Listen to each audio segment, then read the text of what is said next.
கவனிங்க பிள்ளைகள், நாங்கள் 10ஆம் தரத்தினுடைய விஞ்ஞான பாடத்திலே முதலாவது அலகிலே உயிரியல் மூலக்கூறுகள் 4ல் 3 பற்றி பார்த்து முடிச்சிட்டோம். அது முன்னாடி இருக்கிற வீடியோ கிளிப்பை நீங்கள் பார்த்து கொள்ளலன்னு சொல்லி சொன்னால் அதை ஒருக்கா பார்த்து கொண்டு வாங்க. இப்போ நாங்கள் இன்றைக்கி பார்க்க போகிறது உயிரியல் மூலக்கூறுகளில் 4வது உயிரியல் மூலக்கூறாக இருக்கிறதான் நியூக்ளிக் அமிலங்கள். என்னது? நியூக்ளிக் அமிலங்கள். நியூக்ளிக் ஆசிட்னு சொல்லுவோம் நாங்கள் இங்கிலீஷில், நியூக்ளிக் ஆசிட். இந்த நியூக்ளிக் அமிலம் அப்படின்னு சொல்கிறது எதனால் ஆக்கப்பட்டிருக்குது, அதனுடைய தொழிற்பாடுகள் என்ன, உயிரங்கிற உடம்பில் நியூக்ளிக் அமிலங்களோட முக்கியத்துவம் என்ன அப்படிங்கிறத தான் நம்ம இப்போ பார்க்க போகிறோம். கவனிங்க, நியூக்ளிக் அமிலம் என்பது ஆக்க அழகாகிய நியூக்ளியோடைட்டுகள் நேர்கோட்டு வடிவில் பிணைக்கப்பட்டு உருவாகியுள்ள உயிரியல் மூலக்கூற்று தொகுதியாகும். என்ன சொல்கிறாங்கண்டா, நியூக்ளிக் அமிலம், நியூக்ளிக் ஆசிட், நியூக்ளிக் அமிலம் என்று சொல்கிறது நியூக்ளியோடைட்டு என்று சொல்லப்படக்கூடிய மூலக்கூறுகள் நேர்கோட்டு வடிவில், ரைட், சங்கிலி மாதிரி நேர்கோட்டு வடிவில் பிணைக்கப்பட்டு உருவாகியிருக்கிற ஒரு பல்பகுதியம், உயிரியல் மூலக்கூறு ஒரு பல்பகுதியம்தான் நியூக்ளிக் அமிலம் சொல்கிறது. அப்போ இது நியூக்ளிக் அமிலம் சொன்னால் அதில் உள்ள ஒரு கூறு நியூக்ளியோடைட்டு. வழங்கிச்சா பிள்ளைகள்? நியூக்ளியோடைட்டு. இங்கிலீஷில் ரையனா போடும், சாரி இங்கிலீஷில் டீ போடும், தமிழில் ரைன்னு போடும். நியூக்ளியோ ரைட்டுன்னு எழுதுவோம், ஆனால் அது நியூக்ளியோடைடு. இங்கிலீஷில் சொன்னால் நியூக்ளியோடைடு, ரைட். இந்த நியூக்ளியோடைடுன்ற ஒரு பகுதியங்கள் சேர்ந்து தான் நியூக்ளிக் அமிலம்ங்கிற பல்பகுதியம் உருவாகுது. இப்போ நான் உங்களுக்கு ஒரு விஷயத்தை மீட்டுறேன் பிள்ளைகள். நம்ம 4 உயிரியல் மூலக்கூறுகள் படித்தோம். முதலாவது கார்போஹைட்ரேட், 2வது புரதம், 3வது லிப்பிட்டு, 4வது நியூக்ளிக் அமிலம். இதில் கார்போஹைட்ரேட்டுகளை 3ஆக பிரித்தோம். ஒரு பகுதியம், அதாவது ஒரு சக்கரைட்டு, இரு சக்கரைட்டு, பல் சக்கரைட்டு. அந்த ஒரு சக்கரைட்டுகள் சேர்ந்து தான் அந்த பல் சக்கரைட்டு உருவாகுது. அப்போ அங்கே ஒரு பகுதியம் பல்பகுதியம் என்றது இருக்குது. 2வது பார்த்தா புரதம், அமினோ அமிலங்கள் சேர்ந்து தான் புரதம் உருவாகுது. அப்போ அங்கேயும் ஒரு பகுதியம் பல்பகுதியம்ன்றது இருக்குது. 3வது நாங்கள் பார்த்தோம் இலிப்பிட்டு. இலிப்பிட்டில் அந்த செட்டப் இல்லை, ஒரு பகுதியம் பல்பகுதியம்ன்றது இல்லை. ஒரே மூலக்கூறு திரும்ப சேர்ந்து அப்படி இலிப்பிட் இல்லை. அப்போ இலிப்பிட்டு ஒரு பல்பகுதியம் இல்லை, அங்கே பல்பகுதியமாக்கல் நடக்கிறதும் இல்லை. அந்த இலிப்பிட்டை தவிர மற்ற 3லையுமே இந்த பல்பகுதியமாக்கல்ற வேலை நடக்குது. இப்போ நம்ம 3வது பார்க்குற அந்த நியூக்ளிக் அமிலத்தையும் பார்த்தீங்கன்னா, நியூக்ளிக் அமிலம்ன்றதும் ஒரு பல்பகுதியம். அந்த பல்பகுதியத்தை உருவாக்குற ஒரு பகுதியத்தின் பேர் தான் நியூக்ளியோடைட்டு. விளங்கிச்சு தானே பிள்ளைகள்? ரைட். அடுத்தது பாருங்கள், நேர்கோட்டு பல்பகுதியம். அதாவது இந்த நியூக்ளிக் அமிலம்ன்றது ஒரு பல்பகுதியம் என்றது சொல்ல வர்றாங்க. இதில் கார்பன், ஹைட்ரஜன், ஆக்சிஜன், நைட்ரஜன், அதோட போஸ்பரஸ் என்ற மூலகம் அடங்கி இருக்கா. அப்போ நியூக்ளிக் அமிலங்களை ஆக்கி இருக்கிற மூலகங்கள் அல்ல நியூக்ளியோடைடை ஆக்கி இருக்கிற மூலகங்கள் என்னென்னு பார்த்தீங்கன்னா கார்பன், ஹைட்ரஜன், ஆக்சிஜன். இது 3 தானே பிள்ளைகள்? எல்லாத்துலேயுமே இருக்கிறது. கார்போஹைட்ரேட்டில் இது 3 மட்டும், இலிப்பிட்லையும் இது 3 மட்டும், சரிதானே? புரதமாக இருந்தால் இதோட நைட்ரஜனை சேர்த்து புரதம்னு சொல்லுவோம்.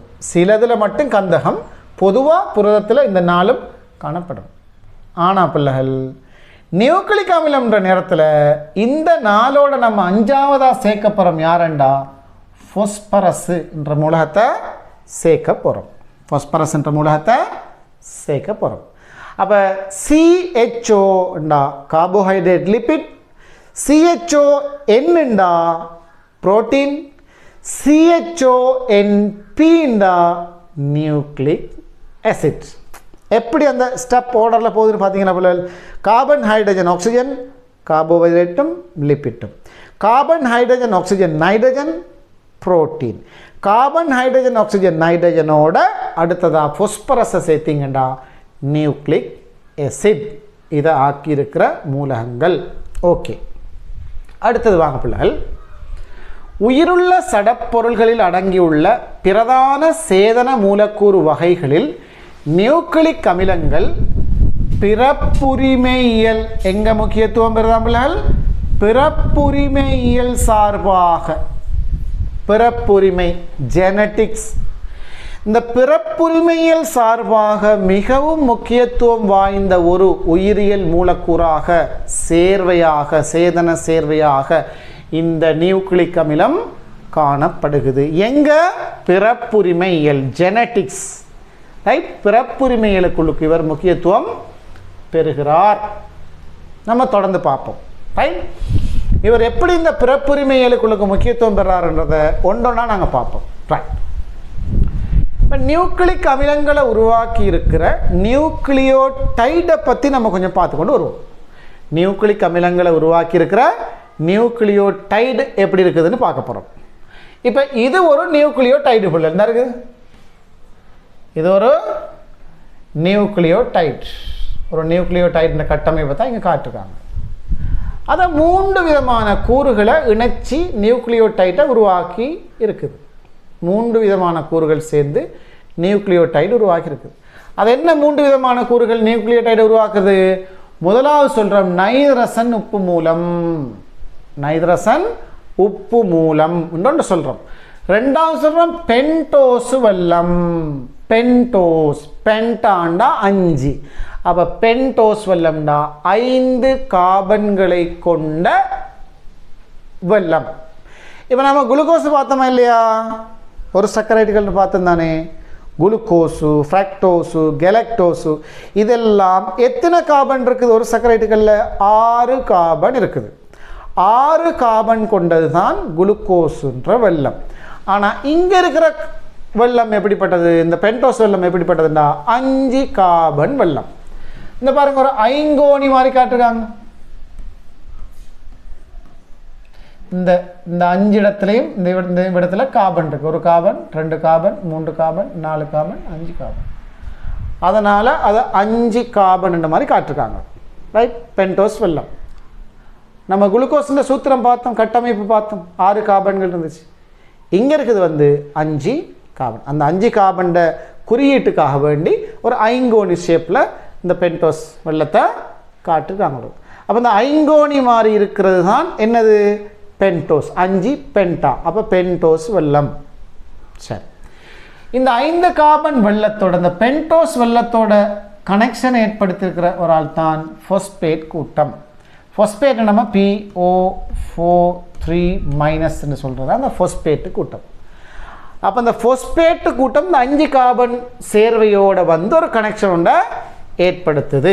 இந்த ஃபொஸ்பேட் கூட்டம் 5 கார்பன் சேர்வை பென்டோஸ் வெல்லத்தோட ஒரு கனெக்ஷனோட ஏற்படுத்துது. அது மாதிரி இந்த பக்கம் ஒரு நைதரசன் உப்பு மூலம்ன்ற ஒரு ஆள் இங்கே ஜாயின் ஆகிறாரு. நைட்ரஜன் உப்பு மூலம். அது நைதரசன் உப்பு மூலம் என்னென்று நம்ம திரும்ப பார்ப்போம், விரிவாக பார்ப்போம் பிள்ளைகள். அப்போ இந்த நியூக்ளியோடைட், நியூக்ளியோடைட்னா என்ன? நியூக்ளிக் அமிலங்களை உருவாக்குகின்ற ஒரு சக்கரைட்டு தான் நியூக்ளியோடைட். அப்படின்னா மாப்பொருளை உருவாக்குகின்ற ஒரு பகுதியம் எது? மாப்பொருளை உருவாக்குகின்ற ஒரு பகுதியம் எது? குளுக்கோஸ். புரதத்தை உருவாக்குகின்ற ஒரு பகுதியம் எது? அமினோ அமிலம். அது மாதிரி தம்பிள்ளைகள் நியூக்ளிக் அமிலத்தை உருவாக்குகின்ற ஒரு பகுதியம், ஒரு பகுதியம், ஒரு சக்கரைட்டில் ஒரு பகுதியம், அதுதான் நியூக்ளியோடைட். அந்த நியூக்ளியோடைட்டு சேர்ந்து தான் நியூக்ளிக் அமிலம் உருவாகுது. அந்த நியூக்ளியோடைட்டை எது உருவாக்கி இருக்குதுன்னா இந்த 3 சேர்ந்து நியூக்ளியோடைட்டை உருவாக்கி இருக்குது. விளைஞ்சன பிள்ளைகள், இந்த 3 பகுதிகளும் சேர்ந்து ஒரு நியூக்ளியோடைட்டை உருவாக்கி இருக்குது. அந்த நியூக்ளியோடைடு அடுத்தடுத்து நேர்கோட்டு சங்கிலியாக இணைகின்ற போது நியூக்ளிக் அமிலம் உருவாகுது. ரைட். இப்போ மறுபடி நம்ம என்ன செய்ய போகிறோம்னு கேட்டால், இந்த நியூக்ளிக் அமிலங்களை ரெண்டாக வகைப்படுத்துகிறோம். நியூக்ளிக் அமிலங்களை எத்தனையாக வகைப்படுத்துகிறோம்? ரெண்டாக. என்னது அது ரெண்டும்? டிஎன்ஏ கேள்விப்பட்டிருப்பீங்க இல்லையா? டிஎன்ஏ அதிகமாக கேள்விப்பட்டிருப்பீங்க. டிஎன்ஏ ஃபிங்கர் பிரிண்ட் இருக்குது, டிஎன்ஏ செக்அப் இருக்குது. ரைட். டிஎன்ஏன்னு கேள்விப்பட்டிருப்பீங்க. இந்த DNA deoxy ribo nucleic ஆசிட்ன்றதை சுருக்கித்தான் DNA என்ற பேர் வந்தது. டிஎன்ஏண்டா என்ன? Deoxy ribo nucleic acid. சுருக்கித்தான் DNA. இந்த பாருங்க, டியோக்சி ரைபோ நியூக்ளிக் ஆசிட், அதை சுருக்கி டிஎன்ஏன்னு சொல்கிறோம். தமிழால் அதுக்கு என்ன பேர்? தமிழாலையும் அதே மாதிரி தான் எழுதுகிறோம். டியோக்சி ரைபோ நியூக்ளிக் அமிலம். ஆசிட்ன்றது போல அமிலம்னு போகிறோம். டியோக்சி ரைபோ நியூக்ளிக் அமிலம்னா டிஎன்ஏ. ஆர்என்ஏண்டா என்ன பிள்ளை? ரைபோ நியூக்ளிக் அமிலம். ரைபோ டியோக்சிங்க இல்லை, ரைபோ நியூக்ளிக் ஆசிட். அப்போ ரைபோ நியூக்ளிக் ஆசிட்ண்டா ஆர்என்ஏ, டியோக்சி ரைபோ நியூக்ளிக் ஆசிட்ண்டா டிஎன்ஏ. அப்போ இந்த நியூக்ளிக் அமிலங்கள் ரெண்டு வகையாக இருக்குது. நியூக்ளிக் அமிலங்கள் ரெண்டு வகையாக இருக்குது. ரைட். கவனிங்க போல, நியூக்ளிக் அமிலங்கள் ரெண்டு வகையாக இருக்குது. இந்த நியூக்ளிக் அமிலங்கள் ரெண்டு வகையில் பாருங்க. முதலாவது டிஎன்ஏ என்னன்னு சொல்றாங்க. டிஎன்ஏ மூலக்கூறின் ஆக்க அலகு டியோக்சி ரைபோ நியூக்ளியோடைட்டு ஆகும். அப்போ டிஎன்ஏ ஆக்கக்கூடிய, இது ஒரு பல்பகுதியம் தானே, நேர்கோட்டு சங்கிலி பல்பகுதியம். இந்த டிஎன்ஏ ஆக்கக்கூடிய ஒரு பகுதியம் ஆக்க அலகுற பேர் என்ன? Deoxy ribo நியூக்ளியோடைட்டு. டியோக்சி ரைபோ நியூக்ளியோடைடால் உருவாகினா அது அடுத்தடுத்து வந்து உருவாகிறதுக்கு பேர் டிஎன்ஏ. ரைபோ நியூக்ளியோடைட்டால் அவர் அடுத்தடுத்து வந்து உருவாகிற ஆளுக்கு பேர் ரைபோ நியூக்ளிக் ஆசிட். இப்போ இது விளங்கிச்சாப்பில் உங்களுக்கு இன்னொருக்கா சொல்கிறேன், மறுபடியும் இன்னொருக்கா சொல்கிறேன். டிஎன்ஏன்றது நியூக்ளிக் அமிலத்தில் ஒரு வகை தானே. அப்போ இது வந்து பல்பகுதியம். டிஎன்ஏன்றது பல்பகுதியம். ஆர்என்ஏன்றது நியூக்ளிக் அமிலத்தில் ஒரு வகை தானே. அப்போ இதுவும் ஒரு பல்பகுதியம். டிஎன்ஏன்றது ஒரு பல்பகுதியம், ஆர்என்ஏன்றது ஒரு பல்பகுதியம். ரெண்டுமே நியூக்ளிக் அமிலங்களோட ரெண்டு வகை. இதான் அந்த சங்கிலி பெருசு பல்பகுதியம் சேர்ந்து வந்தது. இப்போ இந்த பல்பகுதியை தாக்குற ஒரு பகுதியம் எது? நம்ம நேரத்தோட பார்த்த நியூக்ளிக் அமிலம் தாக்குற ஒரு பகுதி நியூக்ளியோடைடுன்னு சொன்னோமே. நியூக்ளியோடைடால தான் நியூக்ளிக் அமிலம் வந்திருக்கு. அந்த நியூக்ளிக் அமிலம் ரெண்டு வகைண்டா அதை உருவாக்கின நியூக்ளியோடைடும் ரெண்டு வகை. பிள்ளைங்க சாப்பிடல் இப்போ உங்களுக்கு கிளியர் ஆகிருக்குன்னு நினைக்கிறேன். நியூக்ளிக் அமிலத்தை உருவாக்குறது நியூக்ளியோடைடு. நியூக்ளிக் அமிலம் ரெண்டு வகை, ஒன்று டிஎன்ஏ அடுத்து ஆர்என்ஏ. அப்போ அந்த நியூக்ளிக் அமிலத்தை உருவாக்குற அந்த ஒரு பகுதியமும் ரெண்டு வகை. அதில் பேர் தான் பிள்ளைகள் டியோக்சி ரைபோ நியூக்ளியோடைட்டு. ஆர்என்ஏ உருவாக்கினா ரைபோ நியூக்ளியோடைட். விளங்கிச்சா உங்களுக்கு? அப்போ ரைபோ நியூக்ளியோடைட்டு திரும்ப சேர்ந்து வந்தா வாரது ஆர்என்ஏ. டியோக்சி ரைபோ நியூக்ளியோடைட்டு திரும்ப சேர்ந்து வந்தா வாரது டிஎன்ஏ. இது ரெண்டுக்கும் பொதுவாக நியூக்ளிக் அமிலம்னு சொல்லுவோம். இந்த டியோக்சி ரைபோ நியூக்ளியோடைட்டுக்கும் ரைபோஸ் நியூக்ளியோடைட்டுக்கும் பொதுவாக நியூக்ளியோடைடுன்னு சொல்லுவோம். வணங்கிச்சா பிள்ளைகள்? இது இவ்விடத்தில் உங்களுக்கு கிளியர் இல்லாட்டி நான் மறுபடி ஒருக்கா போர்டுக்கு போயிட்டு வரேன். ஏன்னா இவ்விடத்தை கொஞ்சம் கிளியர் பண்ணிக்கொள்ளும் பிள்ளைகள், இது ரொம்ப முக்கியம். ரைட். புத்தகத்தில் சொன்ன பேட்டர்னுக்கு சொல்லும்போது அது உங்களுக்கு கொஞ்சம் கிளியர் போதாமல் இருக்குது. இப்போ நான் சொல்கிறேன் பாருங்கள். இப்போ கிளியராக விளங்குதான்னு பாருங்கள்.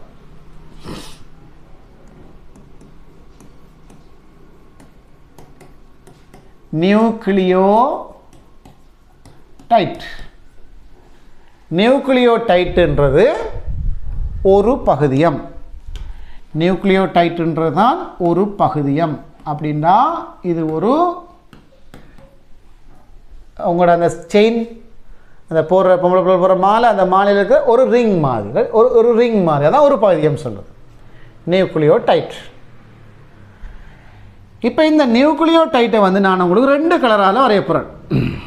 ஒன்று நான் எடுக்கிறேன், இந்த பாருங்கள், பிங்க் கலரால். இது ஒரு நியூக்ளியோடைட். இவரோட பேர் என்ன? இந்த நியூக்ளியோடைட்டோட பேர் என்னன்னு கேட்டால் டியோக்சிரைபோ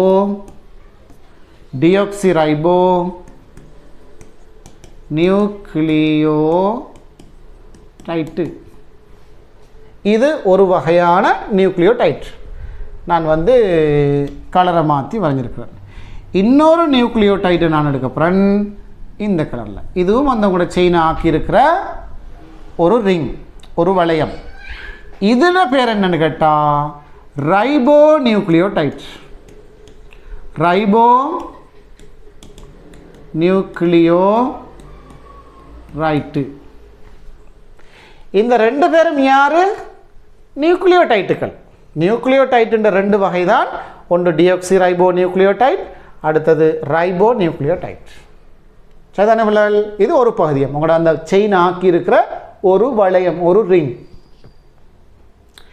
இப்போ இந்த நியூக்ளியோடைட்டுகள் சேர்ந்து தான் நியூக்ளிக் அமிலம் உருவாக போகுது, பல்பகுதியம் மட்டும் உருவாக போகுது. இப்போ இந்த ரிங் இப்போ நம்ம எடுப்போமா? ரைட். அந்த ரிங் வந்து இப்படி சேருது. இது ஒரு ரிங், இது ஒரு ரிங், இது ஒரு ரிங். ரைட்.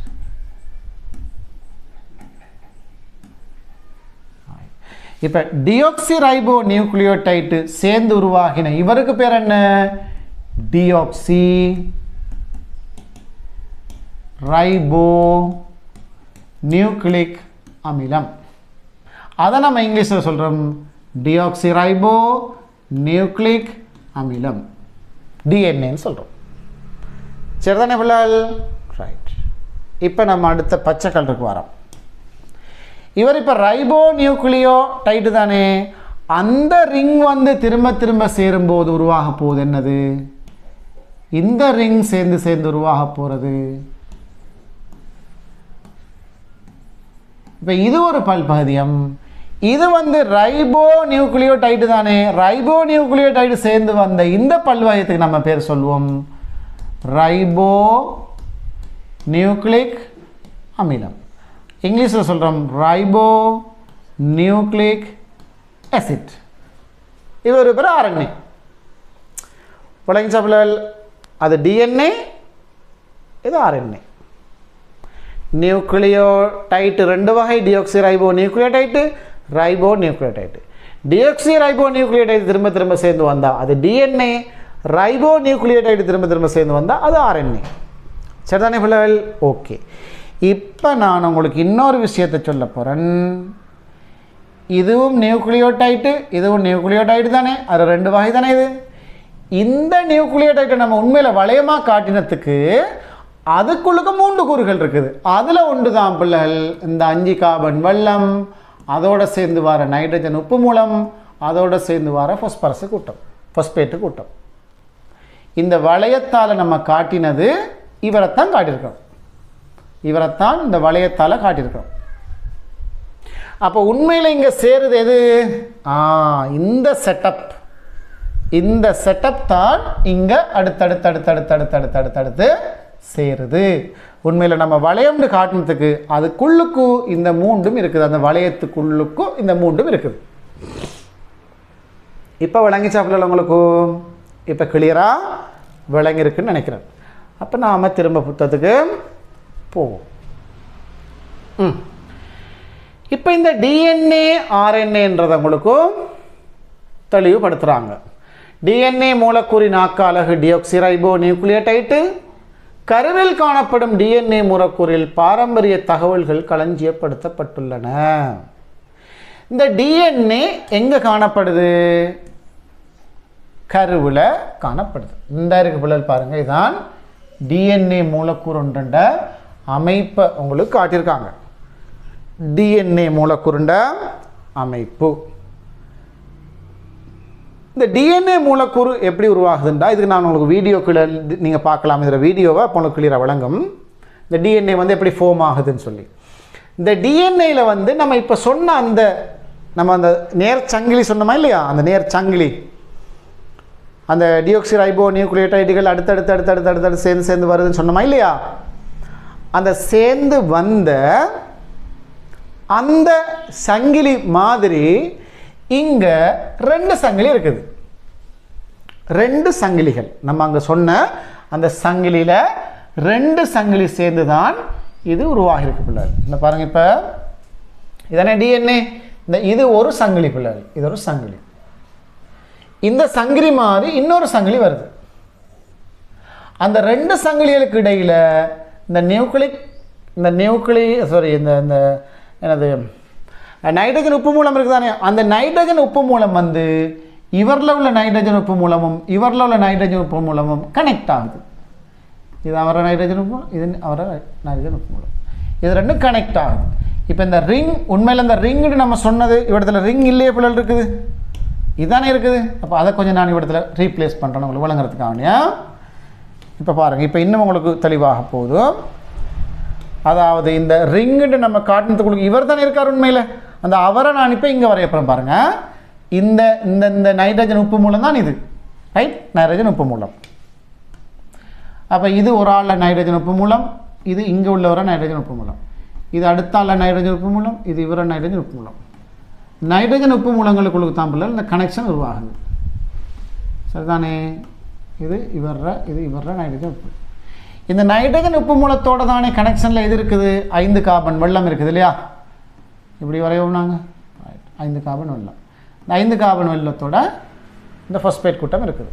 இந்த நைட்ரஜன் உப்பு மூலத்தோட இங்கே வந்து 5 கார்பன் வெள்ளம் இருக்குது, அந்த 5 கார்பன் வெள்ளத்தோட அவரோட ஃபஸ்பேட் கூட்டம் இருக்குது. வளைஞ்சா நான் இதை அப்படியே திருப்பி இங்கே வந்து வச்சுருக்கிறேன். இப்போ பாருங்கள், இவரோட அடுத்த 5 கார்பன் வெள்ளம் அவரோட ஃபஸ்பேட் கூட்டம், இவரோட 5 கார்பன் வெள்ளம் இவரோட ஃபஸ்பேட் கூட்டம். இப்போ வழங்க பிள்ளை அந்த ரிங்காக காட்டினதில் அதில் ஒரு ரிங்குக்குள்ளுக்கு தானே பிள்ளை இந்த செட்டப் இருக்குது, அதுதான் நான் இங்கே காட்டியிருக்கேன். அந்த ஒரு ரிங்குக்குள்ளே தான் இந்த இருக்குது. அப்போ இவருக்கு இங்கே ஒரு 5 கார்பன் வெள்ளம் அவருடைய ஃபஸ்பேட் கூட்டம், இவருக்கு அவரோட 5 கார்பன் வெள்ளம் அவருடைய ஃபஸ்பேட் கூட்டம். வளைஞ்சா பிள்ளை இப்படி அந்த 5 கார்பன் வெள்ளம் ஃபஸ்பேட் கூட்டத்தோட நைட்ரஜன் உப்பு மூலமும் இருக்குது. இந்த நைட்ரஜன் உப்பு மூலங்களுக்கு இடையில் பிள்ளைகள் இந்த 2 நைட்ரஜன் உப்பு மூலத்துக்கு இடையில் ஒரு கனெக்ஷன் ஒன்று உருவாகுது.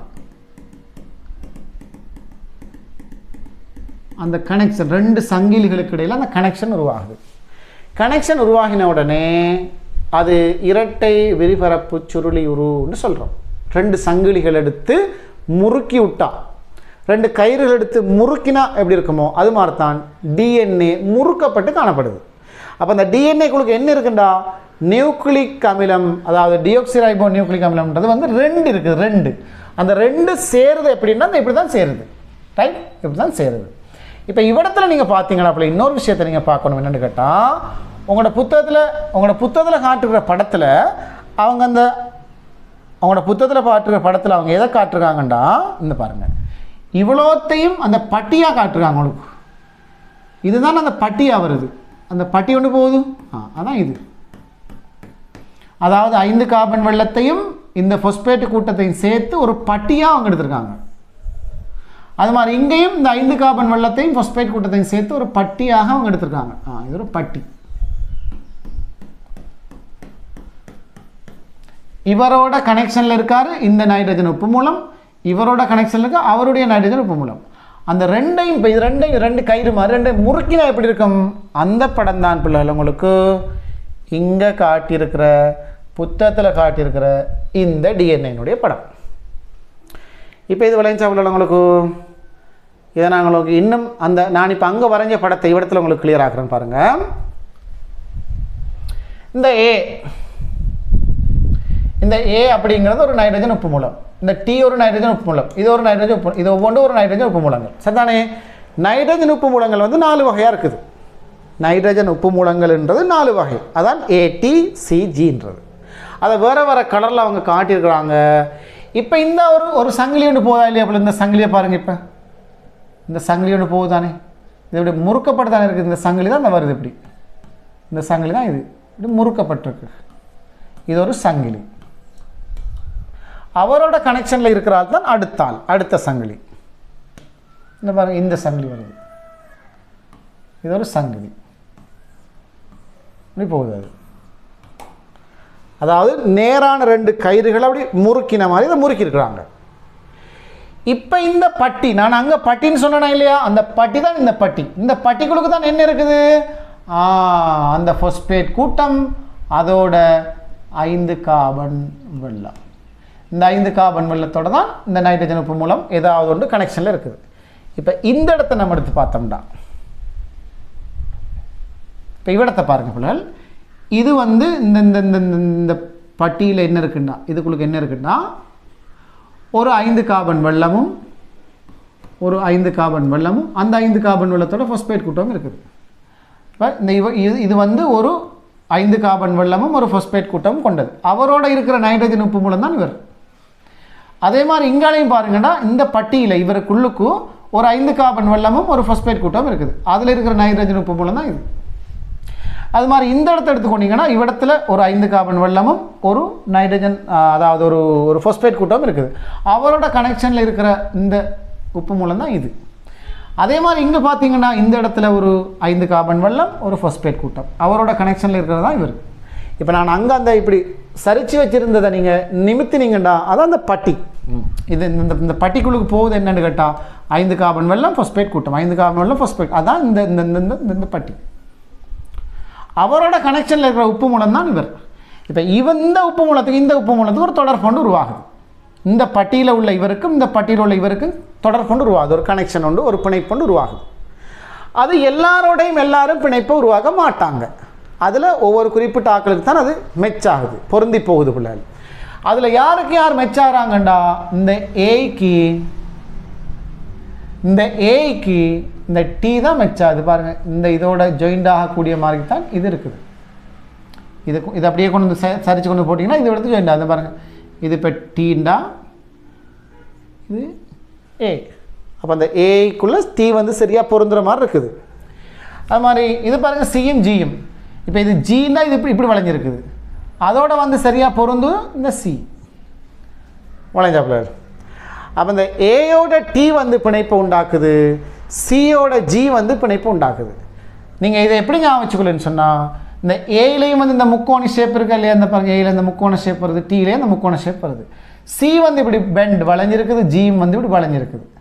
அப்போ இந்த வளைஞ்சிருக்கிற சி வளைஞ்சிருக்குது, ஜி வளைஞ்சிருக்குது. அப்போ இதோட இதுதான் மெச் ஆகுது. ஏல அந்த மாதிரி வளைவில்லை, டீலையும் வளைவில்லை, இந்த முக்கோணம் தான் இருக்குது இல்லை, கோணம் இருக்குது. அதனால் இந்த ஏயும் டீயும் செட் ஆகுது, இந்த சியும் ஜியும் செட் ஆகுதுன்னு நீங்கள் ஞாபகத்தில் வச்சுக்கொள்ளணும். அப்போ நைட்ரஜன் உப்பு மூலங்களில் இவ்விடத்தில் ஏ இருந்தால் இவ்விடத்தில் டி தான் இருக்கும், இவ்விடத்தில் டி இருந்தால் அவரோட இவ்விடத்தில் ஏ தான் செட் ஆகுவார். அப்போ டீயோட ஏயும் ஏயோட டீயும் தான் செட் ஆகும்.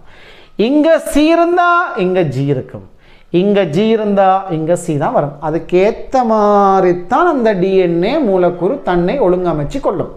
அப்படி தான் செட் ஆகும். சரிதானே பிள்ளைகள்? ஓகே, இப்போ நான் டிஎன்ஏ உங்களுக்கு தான் இது வீடியோ நீங்களே பாருங்கள், அப்போ உங்களுக்கு இன்னும் தெளிவாக அது விளங்கும்.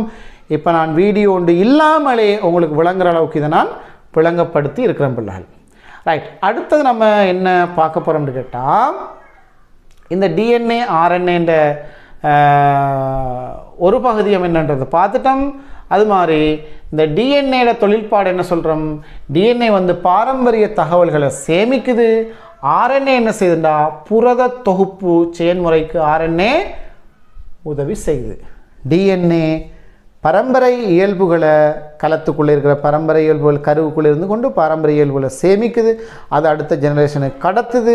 பாரம்பரிய இயல்புகள் அடுத்தடுத்த சந்ததிக்கு போகிறதுக்கு யார் பொறுப்பாக இருக்கிறான்டா, அந்த டிஎன்ஏ தான் பொறுப்பாக இருக்கிறான்.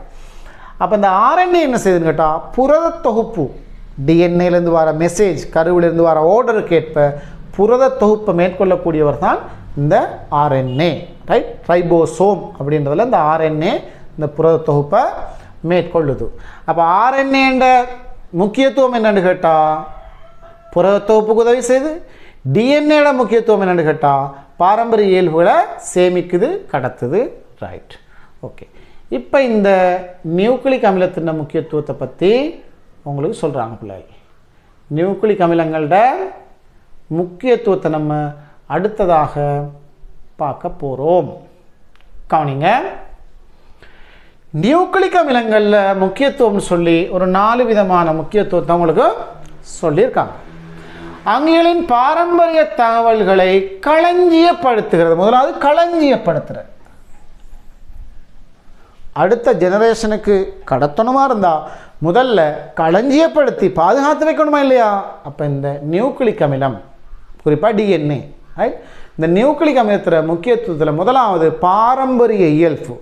ஒரு சந்ததியிலிருந்து அடுத்த சந்ததிக்கு கடத்தப்பட வேண்டிய இயல்பு என்னங்கிறத யார் சேமித்து வச்சிருக்கிறான்டா? இந்த டிஎன்ஏ, அதாவது நியூக்ளிக் அமிலம் தான் அதை சேமித்து வச்சிருக்கிறார். அப்போ நியூக்ளிக் அமிலத முக்கியத்துவத்தில் அங்கே சொன்ன 3ஐயும் எழுதுறல்ல, வளமையாக பழக்க தோஷத்தில் எழுதுறல்ல, என்ன சக்தி உற்பத்திக்கு பயன்படும், என்ன அடுத்தது என்ன சொன்ன கட்டமைப்பு கூறாக, அது இங்கே சொல்லக்கூடாது. அங்கே சொன்னது வேறு, இங்கே இவருக்கு ஸ்பெஷலாக சொல்கிறது வேறு.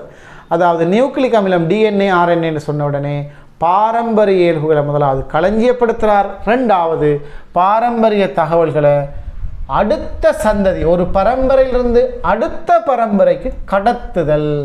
முதலாவது பாரம்பரிய இயல்புகளை களஞ்சியப்படுத்தல், 2வது பாரம்பரிய இயல்புகளை கடத்துதல்.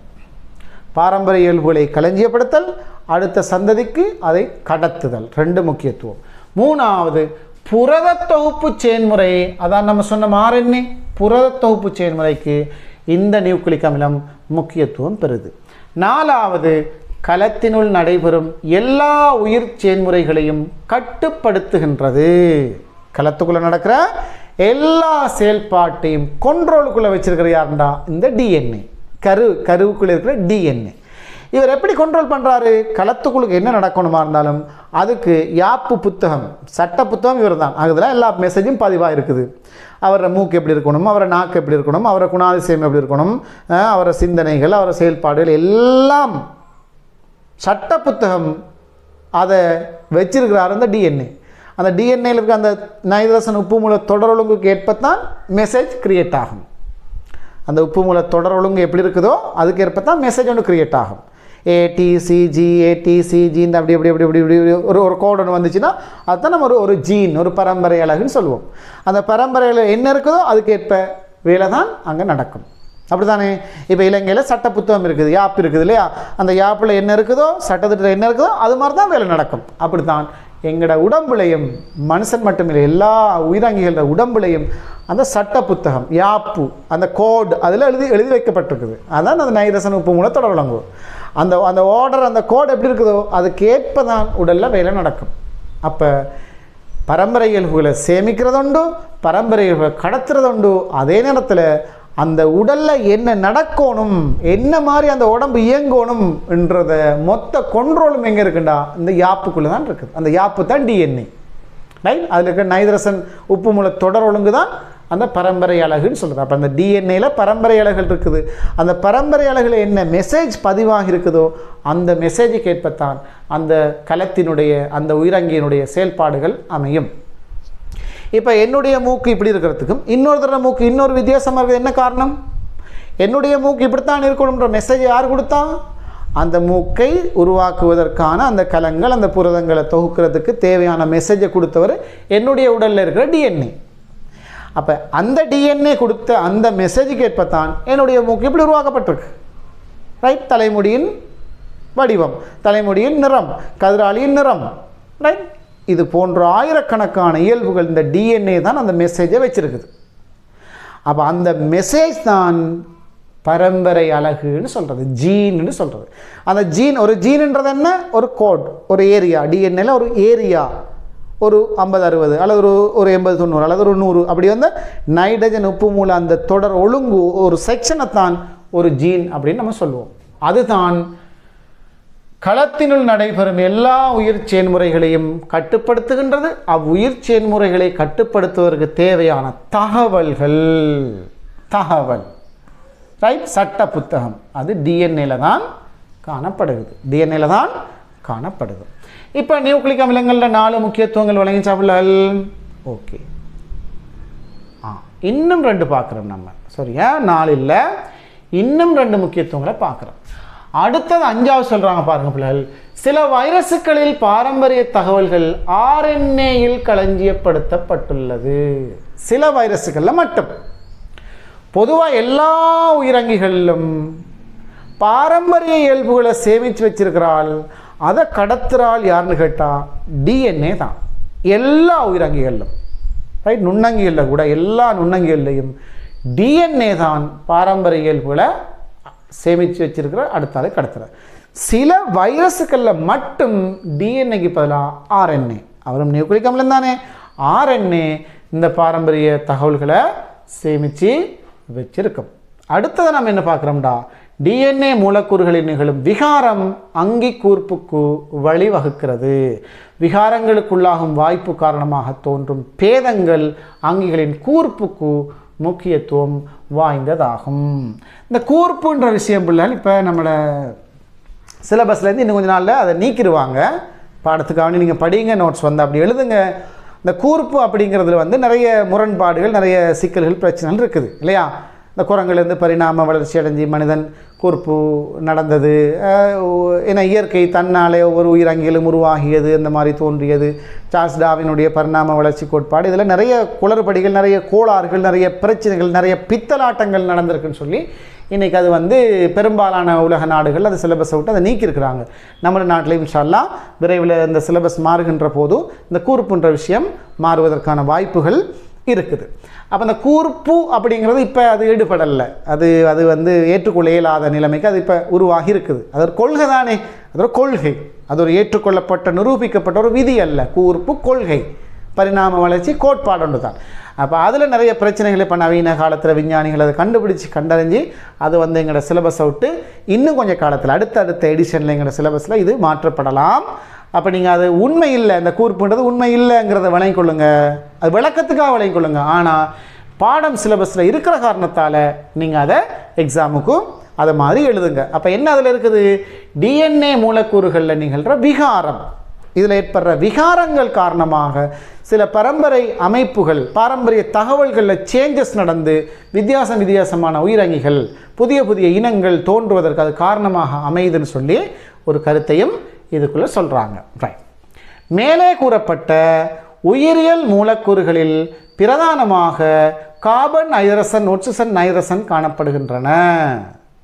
மேலே கூறப்பட்ட உயிரியல் மூலக்கூறு. அப்போ நம்ம எத்தனை வகையான உயிரியல் மூலக்கூறுகளை சொல்லியிருக்கோம் பிள்ளைகள்? உயிரியல் மூலக்கூறுகள் எத்தனை வகையான உயிரியல் மூலக்கூறு சொல்லியிருக்கோம்? ஒன்று சொன்னோம் கார்போஹைட்ரேட்டு, ரெண்டாவது சொன்னோம் புரதம், மூணாவது சொன்னோம் இலிப்பிட்டு, நாலாவது சொன்னோம் நியூக்ளிக் அமிலம். அப்போ இந்த 4ம் தான் உயிரியல் மூலக்கூறுகள். இந்த 4 உயிரியல் மூலக்கூறுகளையும் பிரதானமாக காணப்படுகின்ற மூலகங்கள் என்ன? Carbon, hydrogen, oxygen, nitrogen. சரிதானே? கார்போஹைட்ரேட்டில் கார்பன், ஹைட்ரஜன், ஆக்சிஜன், இலிப்பிட்டில் கார்பன், ஹைட்ரஜன், ஆக்சிஜன், புரதத்தில் கார்பன், ஹைட்ரஜன், ஆக்சிஜனோட நைட்ரஜன், நியூக்ளிக் அமிலத்தில் கார்பன், ஹைட்ரஜன், ஆக்சிஜன், நைட்ரஜனோட பாஸ்பரஸ். அப்போ பொதுவாக நம்ம என்ன எடுப்போம்னு கேட்டால் 4 விதமான உயிரியல் மூலக்கூறுகளையும் பிரதானமாக காணப்படக்கூடிய மூலகங்கள் எவைன்னு கேட்டால் இந்த 4ஐயும் நீங்கள் சொல்லணும். 4லையும் பொதுவாக கேட்டால் கார்போஹைட்ரேட் தனியாக கேட்டால் தனியாக சொல்லணும், லிப்பிடை தனியாக கேட்டால் தனியாக சொல்லணும், தனித்தனியாக கேட்டால் தனியாக சொல்லுங்கள். 4ஐயும் பொதுவாக கேட்டால் நீங்கள் எப்படி சொல்லுவீங்க? கார்பன், ஹைட்ரஜன், ஆக்சிஜன், நைட்ரஜன் 4ஐயும் சொல்லுவீங்க. ரைட்.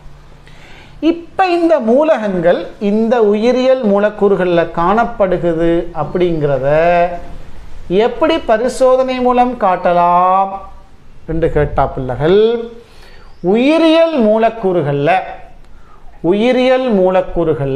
முதலாவதாக நம்ம எதை கண்டுபிடிக்க போகிறோம்னா நீர் அடங்கியுள்ளதை கண்டறிவதற்கான பரிசோதனை.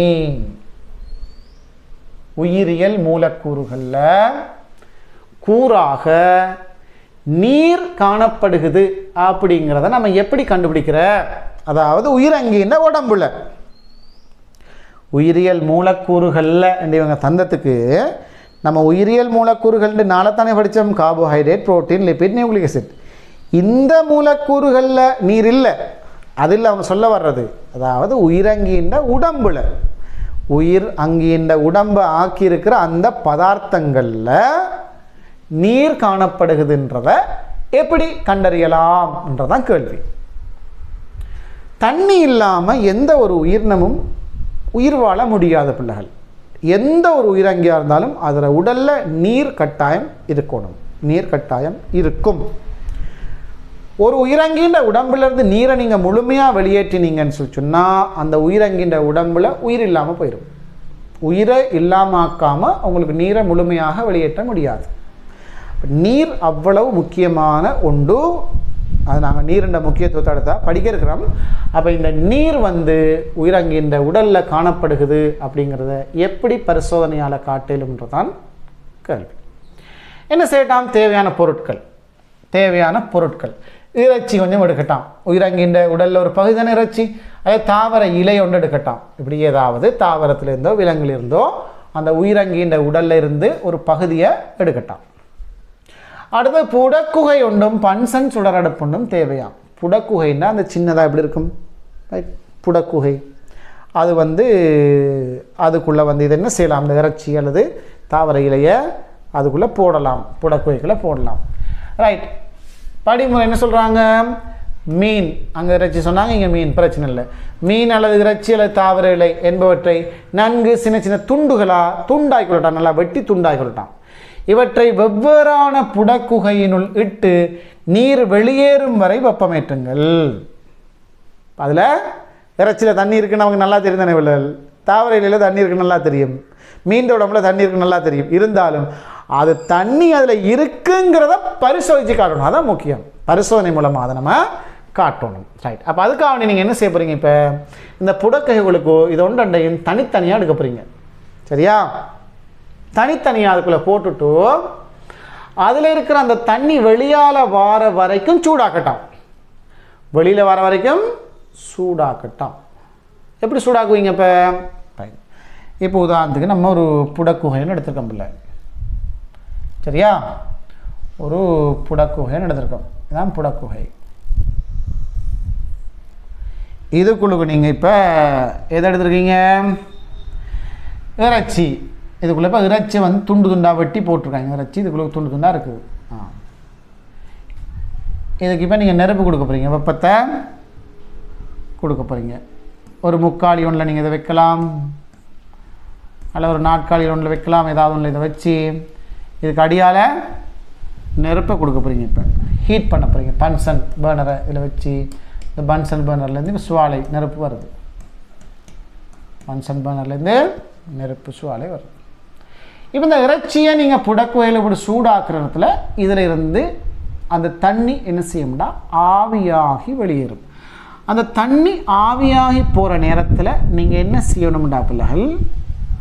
இந்த புடக்குவைக்கு மேலுக்கு ஒரு கண்ணாடி தட்டொண்டை இப்படி கொண்டு பிடிங்க.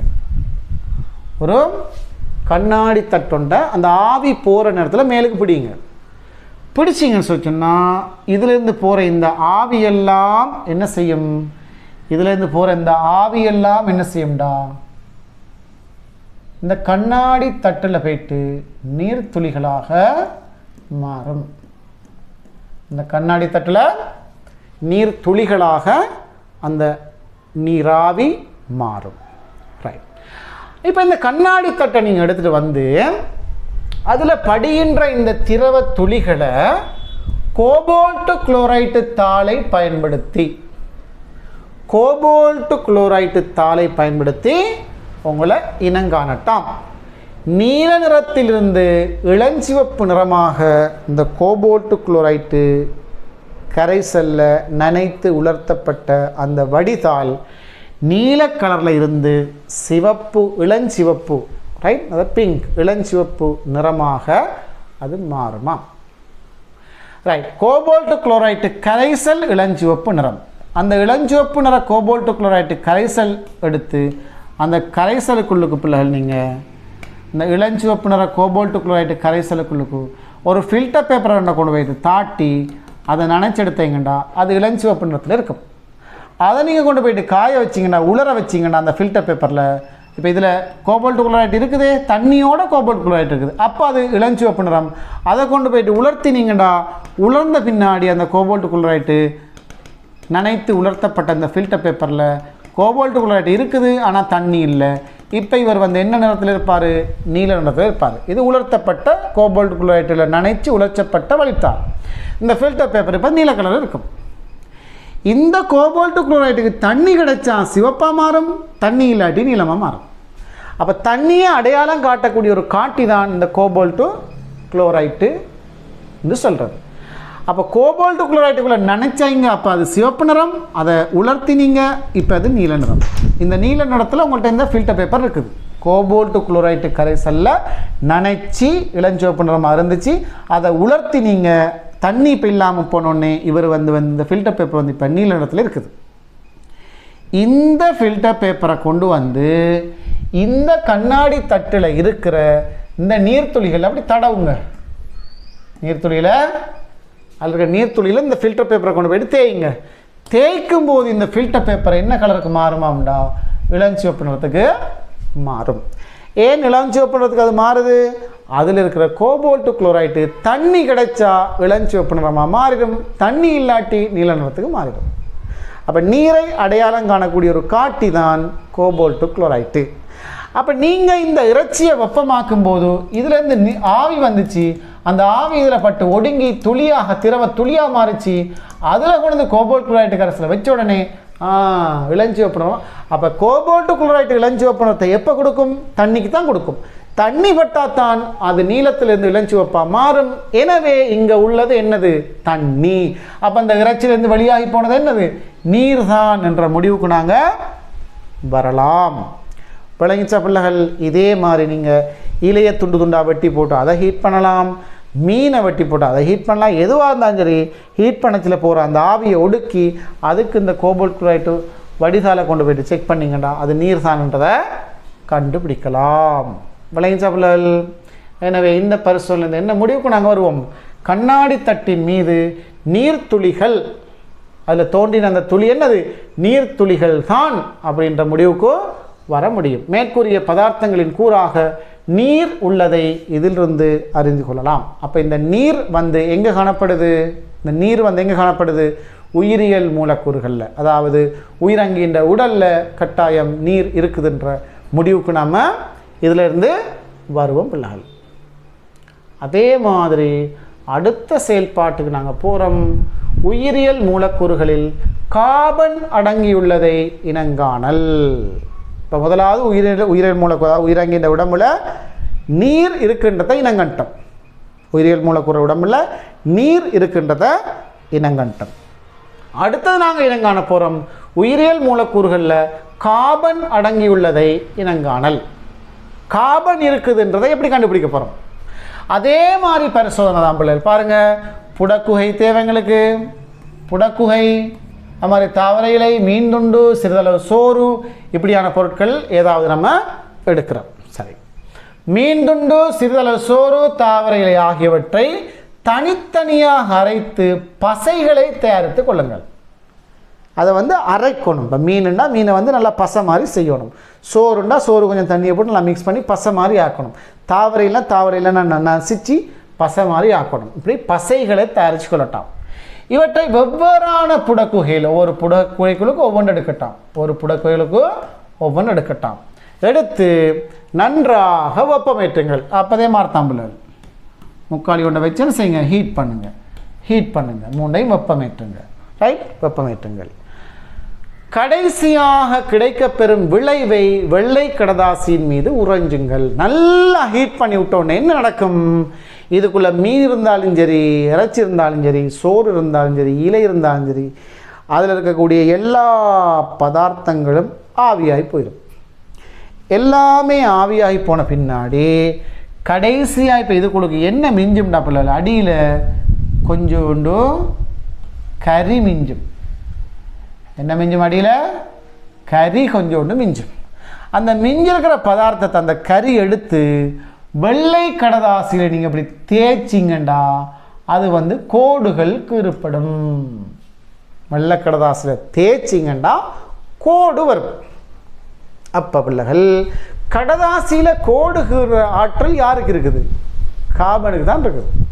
அதானே நம்ம பென்சிலால் எழுதுகிறோம் இல்லையா? இப்போ கடதாசியில் கோடு வருதுண்டா அது கீறுறது வந்து கார்பன். கார்பன் தான் அதில் படியும் போது கோடு உருவாகும். அப்போ வெள்ளை கடதாசியில் இதை கொண்டு வந்து நீங்கள் தேக்கச்சில கோடுகள் வந்துச்சா, எனவே இங்கே கார்பன் இருக்குது. அப்போ இறைச்சிலையும் கார்பன் இருந்தது, மீன்லையும் கார்பன் இருந்தது, தாவர இலையில் கார்பன் இருந்தது, சோறில் எல்லாத்துலேயுமே கார்பன் இருந்ததுன்ற முடிவுக்கு நாங்கள் வர முடியும். இது உயிரியல் மூலக்கூறில் கார்பன் இருக்குது அப்படின்று காட்டுற பரிசோதனை.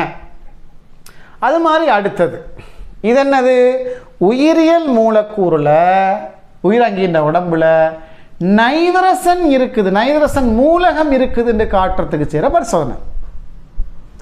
நைதரசன் மூலம் எங்கே இருக்குதுன்னு நம்ம ஏற்கனவே படித்த பிள்ளை சொல்லுங்கள் பார்ப்போம்.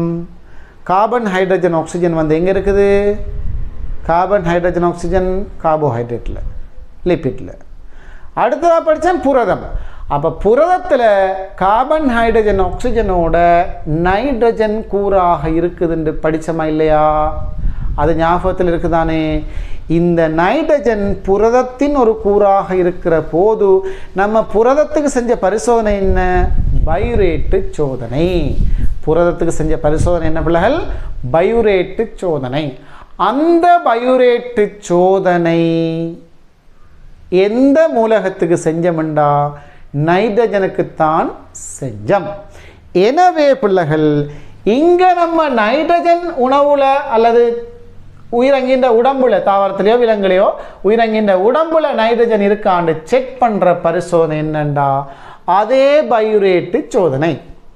பையூரேட்டு சோதனை உங்களுக்கு ஞாபகம் இருக்குதானே, தரப்பட்ட உணவு கூறு கரைசலுக்கு, கரைசலாக இருக்கணும் இல்லையா, அந்த தரப்பட்ட உணவு கரைசலுக்கு 5% சோடியம் ஹைட்ரோக்சைடுண்ட சம கனவளவு சேர்த்து நல்லா குலுக்கிட்டு 1% செப்பு சல்பேட்டில் சில துளிகள் இடும்போது இளம் ஊதா அல்லது கடும் ஊதா வரும். Purple colour, protein purple, PP ஞாபகம், புரோட்டீன் பர்பிள் கலர் வரும்.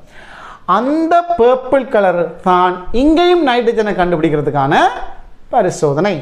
இப்போ உங்களுக்கு அது கிளியராக விளங்கிட்டுண்டா இந்த பரிசோதனையை ஈஸியாக விளங்கிக்கொள்ளிடும். பாருங்கள், தேவையான பொருள் என்ன, 2 சோதனை குழாய்கள், சோடியம் ஹைட்ரோக்சைடு கரைசல் 5%, செப்பு சல்வேடு கரைசல் 1%, முட்டையின் வெள்ளைக்கரு, மீன் துண்டு. ரைட், என்ன செய்யட்டாம், மீன் துண்டை நன்றாக நசுக்கி நீரில் கரைத்து வடித்து கொள்ளுங்கள். மீனை தண்ணிக்குள்ளே போட்டு நல்லா நசிச்சு அதை கரைச்சி அதை வடிச்செடுக்கணும். அந்த மீனில் இருந்து வந்த அந்த வடி திரவம் வடிச்செடுத்துக்கொள்ளுங்கள். அது மாதிரி முட்டையின் வெள்ளைக்கரு, ரைட், முட்டையின் வெள்ளைக்கரு எடுத்துக்கொள்ளலாம். மீனை பயன்படுத்தி தயாரித்த கரைசல், முட்டையின் வெள்ளைக்கரு 2 மில்லிலிட்டர் வீதம் தனித்தனியே சோதனை குழாய்கள் இடுங்கள். என்ன செய்யட்டாமல், ரைட், இது ஒரு சோதனை குழாய், இதுக்குள்ளுக்கு 2 மில்லிலிட்டர். அது மாதிரி இன்னும் ஒரு சோதனை குழாய், அதுக்குள்ளுக்கும் 2 மில்லிலிட்டர். இதென்னது, மீன்ல இருந்து எடுத்த திரவம், மீன்ல இருந்து எடுத்த வடி திரவம். இதென்னது, முட்டை வெண்கரு, முட்டையில் வெள்ளைக்கரு. 2 மில்லிலிட்டர், ml இல்லையா, 2 மில்லிலிட்டர் வீதம் எடுத்துட்டீங்க. ரைட், என்ன செய்யட்டாம், அடுத்து 2வது ஸ்டெப், சமகனவளவு சோடியம் ஹைட்ரோக்சைடு NaOH, சமகனவளவு சோடியம் ஹைட்ரோக்சைடை 2 குழையும். அப்போ இதுக்குள்ளையும் 2 மில்லிலிட்டர், இதுக்குள்ளையும் 2 மில்லிலிட்டர். இது 2 மில்லிலிட்டர் சோடியம் ஹைட்ரோக்சைடு NaOH போட்டோம். ரைட், போட்டு இப்போ எல்லாத்தையும் நல்லா மிக்ஸ் பண்ணி விட்டீங்க, எல்லாம் கலக்கி விட்டீங்க. இப்போ நல்லா மிக்ஸ் பண்ணி விட்டீங்க. அடுத்ததாக அதற்கு செப்பு சல்பேட்டு கரைசலின் சில துளிகளை இடுங்கள். இப்போ இதுக்கு ட்ராப்பாக வந்து விட போகிறீங்க. ட்ராப் என்னது விடுறீங்க, செப்பு சல்ஃபேட் CuSO4 கரைசலில் சில துளி ட்ராப் 2 பண்ண விடுறீங்க. விடுகின்ற போது அங்கே என்ன மாற்றம் நடக்கும் அப்படின்றால் ஊதா நிறம். ஊதா நிறம், இளமூதா அல்லது கடும் ஊதா, ஊதா நிறம் பர்பிள். ஊதா நிறம் தோன்றினால் என்ன முடிவுக்கு வருவோம், அங்கே சொல்லுவோம் புரதங்களுக்கான சோதனை தருகன்னு கேட்டால் புரதம் இருக்குன்னு சொல்லுவோம். இங்கே நைட்ரஜன் இருக்கிறத கண்டுபிடிக்கிறதானே, அதனால் இங்கே முடிவு சொல்லுவோம் கடும் ஊதா நிறம் அல்லது இளஞ்சிவப்பு ஊதா லைட் ஊதா தோன்றிச்சின்றால் நம்ம அதுக்கு சொல்கிறது நைதரசன் அந்த உயிரியல் பதார்த்தத்தில் மூலக்கூறில் காணப்பட்டது. நைதரசன் உயிரங்கி இந்த உடம்புல ஒரு கூறுன்றதை இதிலிருந்து நாங்கள் நிரூபிக்கலாம். ரைட், என்ன சொல்கிறாங்க? மேற்படி சோதனையில் பயன்படுத்தப்பட்ட உயிர் பகுதியில் புரதம் அடங்கியுள்ளதுடன் அதையும் சேர்த்து சொல்கிறாங்க பாருங்க பிள்ளைகள். புரதம் அடங்கியுள்ளதுடன் அப்புரதத்தில் நைதரசன் உண்டு என்பதை உறுதி செய்து கொள்ளலாம். நைட்ரஜன் உண்டுங்கிற முடிவுக்கு நாங்கள் வாரோம். ஓகே, இப்போ நாங்கள் உயிரியல் மூலக்கூறுகள் 4 தொடர்பான விஷயத்தை முடிச்சிட்டோம்.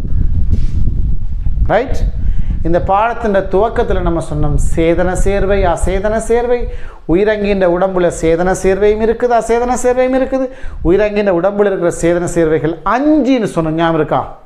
கார்போஹைட்ரேட், புரோட்டீன், லிபிட், நியூக்ளிக் அமிலம் நியூக்ளிக் ஆசிட், அடுத்த சேதன சேர்வை விட்டமின்கள். 5 சேதன சேர்வைகள் உயிரங்கின்ற உடம்புல இருக்குது. 3 அசேதன சேர்வைகள் சொன்னோம். ஒன்று நீர், அடுத்தது விட்டமின்கள், நீர், அடுத்தது கனி உப்புக்கள், விட்டமின் சேதன சேர்வை, நீர், அடுத்தது கனி உப்புக்கள், அடுத்தது வாயுக்கள். 3 அசேதன சேர்வைகள் சொன்னோம். அப்போ இந்த 5 சேதன சேர்வைகளில் விட்டமின்களை நாங்கள் விட்டுட்டோம், அது உயிரியல் மூலக்கூறு இல்லை. அப்போ விட்டமின்களை விட்டுட்டு மீதியாக இருந்த 4ம் தான் உயிரியல் மூலக்கூறு. Carbohydrate, protein, lipid, nucleic acid, இந்த 4 உயிரியல் மூலக்கூறுகளையும் நாங்கள் பார்த்துட்டோம். அப்போ எங்களோட பாடத்தில் தலைப்பு அதனை பிள்ளைகள் உயிரின ரசாயன அடிப்படை. அதில் ஒரு செக்ஷனை முடிச்சிட்டோம். எங்களுக்கு இன்னும் ஒரு 2-3 சேர்வைகள் இருக்குது. ஒன்று என்ன? நீர். உயிரங்கின்ற உடலில் முக்கியமான சேர்வை நீர், அது ஒரு அசேதன சேர்வை.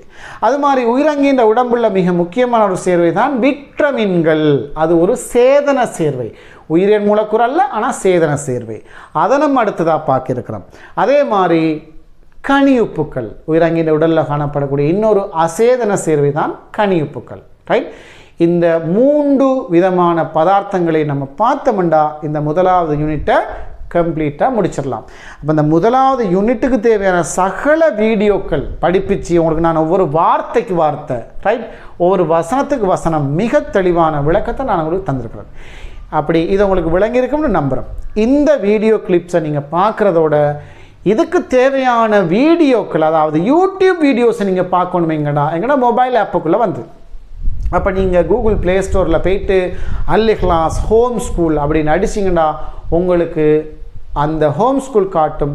அதை நீங்கள் டவுன்லோட் பண்ணி இன்ஸ்டால் பண்ணிக்கொண்டு அதுக்குள்ளே ரிஜிஸ்டர் பண்ணி உங்களோட டேஷ்போர்ட் படிக்கிற அந்த டேஷ்போர்டுக்குள்ளே எல்எம்எஸ்க்குள்ளே நீங்கள் நுழைஞ்சிங்கண்டா உங்களுக்கு இந்த வீடியோஸ் இருக்கும்.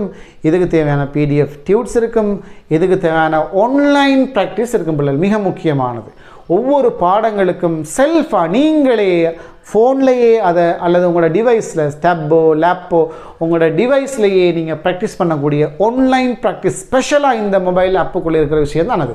அந்த ஆன்லைன் ப்ராக்டிஸை பார்த்து நீங்கள் படிக்கலும், அதை செல்ஃபாக லேர்ன் பண்ணலும். உங்களுக்கு 100 கேள்வி இருக்குண்டா நீங்கள் அதில் எத்தனை சரி எடுக்கிறீங்க, எது சரியான விட எது பிழையான விட அது எல்லாத்தையும் உங்களுக்கு அதுவே ஆட்டோமேட்டிக்காக அது காட்டித்தரும். அந்த மாதிரி ஸ்பெஷலாக தயாரிக்கப்பட்டதான் அந்த ஆன்லைன் ப்ராக்டிஸ்.